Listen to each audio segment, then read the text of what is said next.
2026년 3월 20일 금융투자자에게 필요한 4가지 기사 살펴보겠습니다. 오늘장 굉장히 줄렁였죠. 맞아요.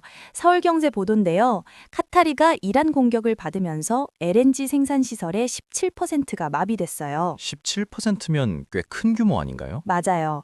카타르가 전 세계 LNG 공급의 20%를 담당하는 나라거든요. 거기서 17%가 멈췄으니까요. 한국도 카타르에서 LNG 많이 들여오잖아요. 지난해 기준 카타르산이 전체 LNG 수입의 14.9%예요. 근데 더 중요한 건요.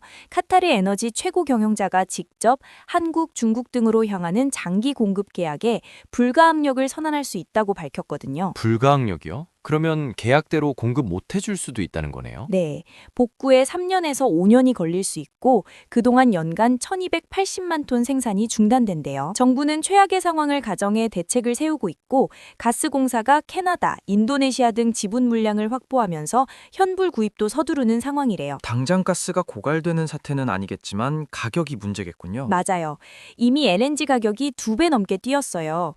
동북아 LNG 가격 지표인 JKM 선물이 전쟁 전엔 MMBTU당 10.7달러였는데 19일에는 22.3달러까지 올랐거든요. 2배 넘게요? 그러면 현물로 사야 하는 비중이 늘수록 비용 부담이 커지겠네요. 그렇죠. 한국은 수입량의 80%를 장기 계약으로 채워왔는데 그 장기 계약 물량 중 카타르산이 약 20%거든요. 카타르가 불가항력을 선언하면 그만큼을 비싼 현물로 메워야 하는 거예요. 반도체 쪽도 영향이 있다고 들었는데요. 헬륨 얘긴데요. 반도체 제조에서 냉매나 불순물 제거 소재로 쓰이거든요. 카타르산이 전 세계 헬륨 공급의 30%를 차지하는데 한국은 지난해 헬륨 수입의 65%를 카타르에 의존했어요. 65%나요? 그러면 헬륨 수급도 상당히 불안해지겠는데요? 피치가 재고가 버틸 수 있는 6주를 넘어서면 생산 일정 조정이 불가피하고 헬륨 가격도 폭등할 거라고 경고했어요. 에너지에서 반도체 소재까지 파장이 넓네요. 그럼 이런 불확실한 장세에서 투자는 어떻게 해야 할까요? 미래에셋증권 박연주 리서치 센터장이 서울경제와 인터뷰에서 명확하게 얘기했는데요. 리스크가 높아진 국면일수록 이익 성장 가시성이 높은 기업에 집중해야 한다는 거예요. 구체적으로 어떤 업종을 얘기한 건가요? AI 반도체 중심 우량주요. 코스피 영업이익의 60%가 반도체에서 나오고 나머지도 전력기기 같은 AI 관련 업종이라서 장기 우상향 흐름이 쉽게 꺾이지 않는다는 거죠. AI 투자가 이미 많이 이루어진 만큼 과열 우려가 있어도 성장 흐름은 유지된다는 거군요. 네, 박 센터장은 AI가 없던 시대로 되돌리기 어렵기 때문에 메모리 수요는 늘어날 수밖에 없다고 봤어요. 다만 미국 이란 전쟁이 트럼프 대통령이 제시한 4주에서 5주를 넘겨 장기화하면 고유가 리스크가 커진다고 했어요. 그럼 종목 개별 투자보다는 분산이 낫단 얘긴가요? ETF 활용을 추천했어요. 핵심 업종 기업들에 분산 투자할 수 있으니까요.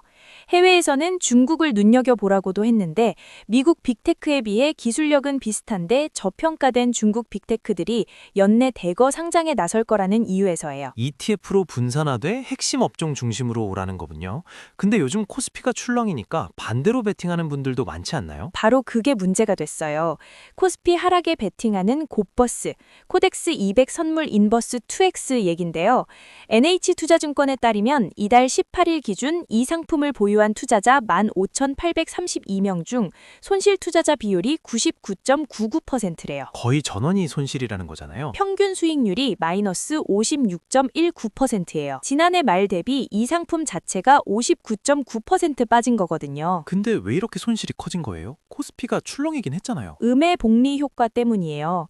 지수가 오르내리기를 반복하면 레버리지 인버스 상품은 횡보해도 투자금이 녹아내리거든요. 지수가 10% 빠졌다가 10% 오르면 일반 상품은 1% 손실인데 곱버스는 4% 손실이 돼요. 변동성이 클수록 손실이 더 쌓인다는 거군요. 그렇죠.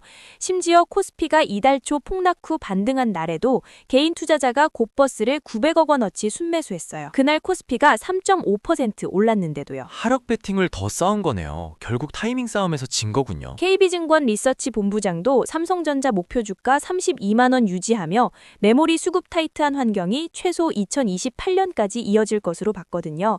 증권가가 반도체 장밋빛 전망을 유지하는 한 곧버스 투자자 입장에서는 부담이 계속되는 거죠. 변동성 장세에서 방향성 베팅은 정말 어렵다는 걸 보여주는 사례네요. 이 상황을 국제통화기금도 심각하게 보고 있어요. 댄 카츠 IMF 수석 부총재가 직접 서울을 방문해서 구윤철 경제부총리를 만났거든요. IMF가 직접 찾아온 거예요? 네, IMF 카츠 수석 부총재가 중동 상황으로 에너지 가격과 금융시장 변동성이 확대돼 세계 경제 하방 리스크가 높아지고 있다고 했어요. 사태가 장기화하면 세계 성장 경로와 인플레이션에 부정적 영향을 미칠 수 있다는 거고요. IMF가 세계 경제 전망도 수정하겠다는 거죠? 네, 4월에 발표할 세계 경제 전망에 반영하겠다고 했어요. 올 1월엔 올해 세계 성장률을 3.3%로 올려잡았는데 이번 중동 사태로 성장률은 내리고 물가 전망은 올릴 가능성이 높아요. 에너지 가격이 오르면 인플레가 다시 고개를 들 수 있다는 거군요. 정부는 석유 제품 최고 가격제, 추경 편성 등 가용한 정책 수단을 총동원하겠다고 밝혔어요. 카츠 수석 부총재도 한국의 신속한 정책 대응을 높이 평가했다고 재경부가 전했어요. 당장 진화에 나서고 있는 거군요. 지금까지 서울경제, 카타르 LNG 마비와 중동 리스크 소식이었습니다. 경제용이었습니다.